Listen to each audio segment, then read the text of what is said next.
Against the backdrop of Russia's war in Ukraine, NATO has agreed the biggest changes in its defensive posture since the Cold War. We face the most serious security situation in decades, but we are rising to the challenge with unity and resolve. Members' contributions to an enhanced state of military readiness on NATO's eastern flank were led by the United States. President Joe Biden said the alliance had never been stronger or more united. We've reaffirmed that our Article 5 commitment is sacred, and an attack on one is an attack on all, and we will defend every inch of NATO territory. Every inch of NATO territory. President Biden announced a permanent army base in Poland, the first full-time US deployment on NATO's eastern fringes. The US will also send 2 additional squadrons of F-35 jets to the UK. Sweden and Finland were formally invited to become members, marking the alliance's most significant expansion in decades. And Ukrainian President Volodymyr Zelensky told alliance members via video link that he believes Russia will target Lithuania next. The summit will have provided the vulnerable Baltic states with a degree of reassurance. NATO is ready to defend all allies, including, of course, Baltic states and Latvia, because intention of Russia, declared intention, is to dominate over Europe, over the whole of Europe.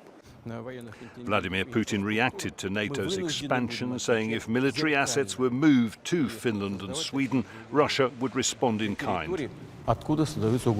It's obvious. What? Don't they understand that? Everything was going fine between us, but now there will be tensions. There certainly will. It is obvious and inevitable, I repeat, if they represent a threat to us.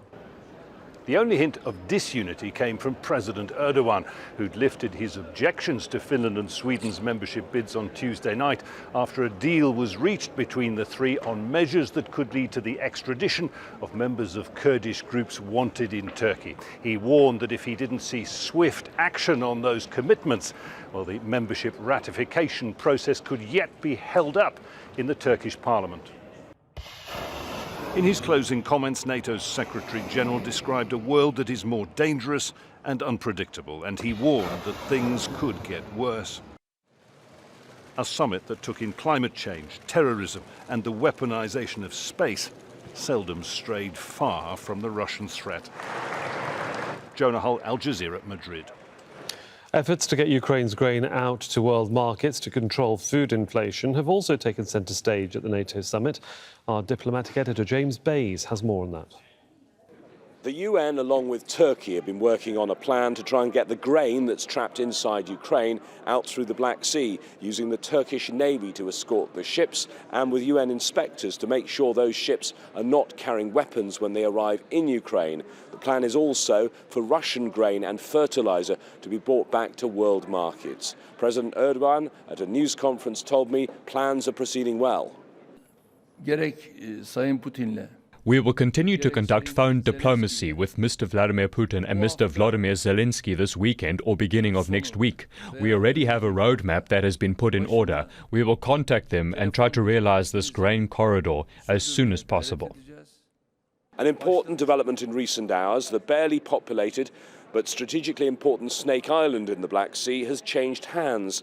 Russia says it was relinquished as a gesture of goodwill, but one Ukrainian MP told me it was actually retaken by his country's forces. When we are saying Russia and gesture of goodwill, it's something that couldn't be together. They just lost the battle for Snake Island because, yes, without Snake Island control, we couldn't provide secure shipments of grain. It's impossible. So that was absolutely needed to make these shipments. Today we did it. The UN believes that the plan to try and get the grain out of Ukraine could be a major first step in trying to solve the global food crisis. If they do a deal, I'm told, it will be signed in Istanbul.